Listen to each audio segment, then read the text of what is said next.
PM Narendra Modi ने अलीगढ़ मुस्लिम university के शताब्दी समारोह में हिस्सा लिया। इसमें पीएम ने वीडियो कॉन्फ्रेंसिंग के जरिए अपना संबोधन दिया। इस दौरान पीएम मोदी ने एक खास डाक टिकट जारी किया। पीएम ने अपने संबोधन में एमयू के छात्रों को कई मूल मंत्र भी दिए।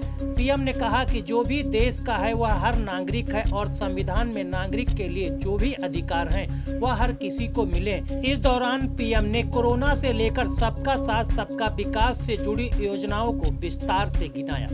बीते 100 वर्षों में एएमयू ने दुनिया के कई देशों से भारत के संबंधों को सशक्त करने का भी काम किया है।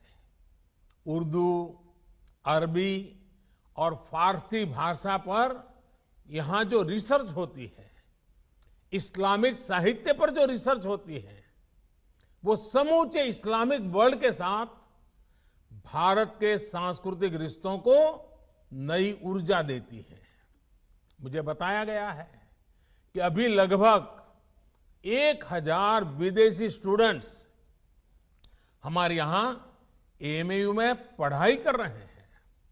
ऐसे में एएमयू की ये भी जिम्मेदारी है कि हमारे देश में जो अच्छा है, जो बेहतरीन है, जो देश की ताकत है, वो देखकर, वो सीखकर, उसकी यादें लेकर के ये छात्र अपने अपने देशों में जाएं। क्योंकि एएमयू में जो भी बातें वो सुनेंगे, देखेंगे, उसके आधार पर वो राष्ट्र के तौर पर भारत की आइडेंटिटी से जोड़ेंगे। इसलिए आपके संस्थान पर एक तरह से दोहरी जिम्मेदारी है, अपना रिस्पेक्ट बढ़ाने की और अपनी रिस्पॉन्सिबिलिटी बखूबी निभाने की। आपको एक तरफ अपनी यूनिवर्सिटी की सॉफ्ट पावर को और निखारना है और दूसरी तरफ नेशन बिल्डिंग के अपने दायित्व को निरंतर पूरा करना है। मुझे विश्वास है एएमयू से जुड़ा प्रत्येक व्यक्ति, प्रत्येक छात्र छात्रा अपने कर्तव्यों को ध्यान में रखते हुए ही आगे बढ़ेगा। पीएम मोदी ने शताब्दी समारोह में यूनिवर्सिटी के कैंपस से लेकर छात्रों पर कई बड़ी बातें अपने संबोधन के दौरान कही। पीएम ने कहा कि यूनिवर्सिटी की दीवारों में देश का इतिहास है। यहां से पढ़कर निकलने वाले छात्र दुनिया में देश का नाम रोशन कर रहे हैं। पीएम ने कहा कि यूनिवर्सिटी से निकले कई छात्रों से विदेश में उनकी मुलाकात हुई, जो हमेशा हंसी मजाक और शेरो शायरी के अंदाज में खोए रहे। पीएम मोदी ने कोरोना काल को लेकर यूनिवर्सिटी के छात्रों की जमकर तारीफ की। पीएम ने कहा कि छात्रों ने कोरोना के दौरान समाज की मदद की है। इस दौरान मुफ्त में टेस्ट करवाए गए, कईयों ने प्लाज्मा बैंक बनवाया है। इसके अलावा अलीगढ़ मुस्लिम यूनिवर्सिटी के कई छात्रों ने पीएम केयर्स फंड में बड़ी धनराशि का योगदान भी दिया। इससे छात्रों में समाज हित में कोरोना से लड़ने का जज्बा भी देखने को मिला है। पीएम मोदी ने अपने संबोधन के दौरान अलीगढ़ मुस्लिम यूनिवर्सिटी की सराहना की। साथ ही पीएम ने यूनिवर्सिटी के कैंपस की तुलना एक मिनी इंडिया से भी की है। पीएम ने कहा कि एएमयू एक ऐसा कैंपस है, यहाँ उर्दू पढ़ाई जाती है तो हिंदी को भी पढ़ाया जाता है। इसके अलावा अगर अरबी पढ़ाई जाती है तो संस्कृत की शिक्षा भी दी जाती है। पीएम ने कहा कि इससे आगे यूनिवर्सिटी में पुस्तकालय में कुरान है तो गीता, माँ रामायण के अनुवाद भी पढ़ने को मिलते हैं। यही एक भारत और श्रेष्ठ भारत की बेमिसाल तस्वीर है। साथियों, समाज में वैचारिक मतभेद होते हैं, ये स्वाभाविक भी है, लेकिन जब बात राष्ट्रीय लक्ष्यों के प्राप्ति की हो तो हर मतभेद किनारे रख देना चाहिए। जब आप सभी युवा साथी इस सोच के साथ आगे बढ़ेंगे तो ऐसी कोई मंजिल नहीं जो हम मिलकर के हासिल न कर सके। शिक्षा हो, आर्थिक विकास हो, बेहतर रहन सहन हो, अवसर हो, महिलाओं का हक हो, सुरक्षा हो, राष्ट्रवाद हो, ये जो चीजें हैं जो हर नागरिक के लिए जरूरी होती है, ये कुछ ऐसे मुद्दे हैं जिन पर हम अपनी राजनीतिक या वैचारिक मजबूरियों के नाम पर असहमत हो ही नहीं सकते। यहां अलीगढ़ मुस्लिम यूनिवर्सिटी में इन मुद्दों पर बात करना मेरे लिए इसलिए भी स्वाभाविक है क्योंकि यहां से स्वतंत्रता के अनेक सेनानी निकले हैं, इस मिट्टी से निकले हैं। इन स्वतंत्रता सेनानियों की भी अपनी पारिवारिक, सामाजिक, वैचारिक परवरिश थी, अपने अपने विचार थे। लेकिन जब गुलामी से मुक्ति की बात आई तो सारे विचार आजादी के एक लक्ष्य के साथ ही जुड़ गए। साथियों, हमारे पूर्वजों ने जो आजादी के लिए किया, वही काम अब आपको, युवा पीढ़ी को नए भारत के निर्माण के लिए करना है। जैसे आजादी एक कॉमन ग्राउंड थी, वैसे ही नए भारत के लिए हमें एक कॉमन ग्राउंड पर काम करना है। नया भारत आत्मनिर्भर होगा, हर प्रकार से संपन्न होगा, तो लाभ भी सभी 130 करोड़ से ज्यादा देशवासियों को होगा।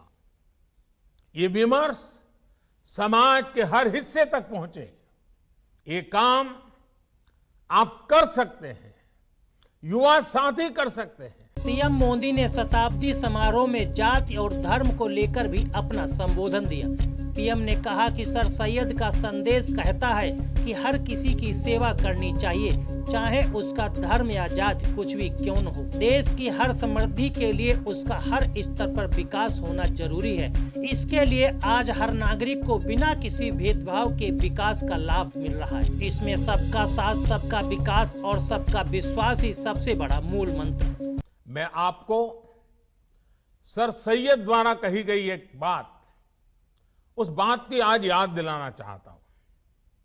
उन्होंने कहा था, अपने देश की चिंता करने वाले का पहला और सबसे बड़ा कर्तव्य है कि वो सभी लोगों के कल्याण के लिए कार्य करे, भले ही लोगों की जाति, मत या मजहब कुछ भी हो। साथियों, अपनी इस बात को विस्तार देते हुए सर सैयद ने एक उदाहरण भी दिया था।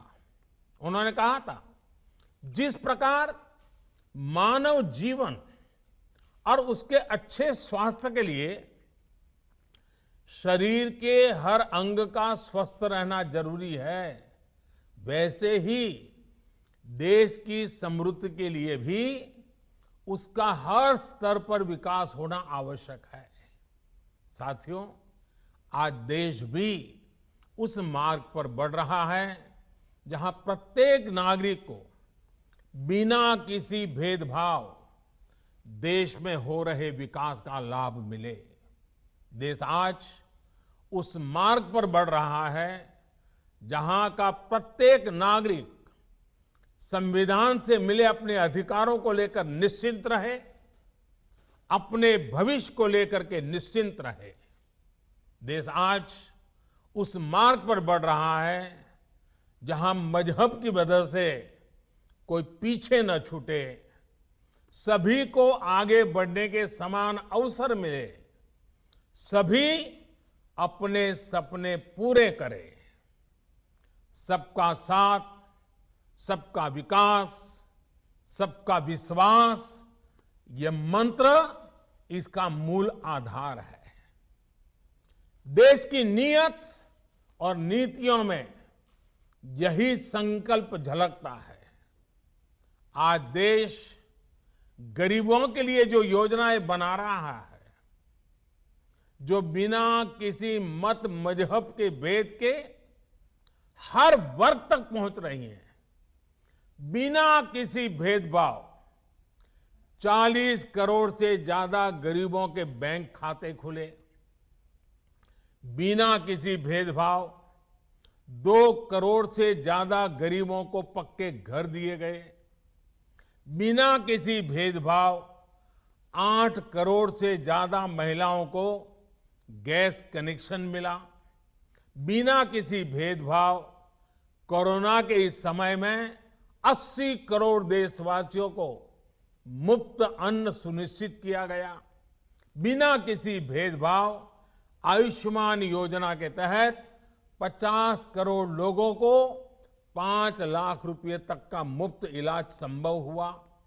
जो देश का है वो हर देशवासी का है और इसका लाभ हर देशवासी को मिलना ही चाहिए। हमारी सरकार इसी भावना के साथ काम कर रही है।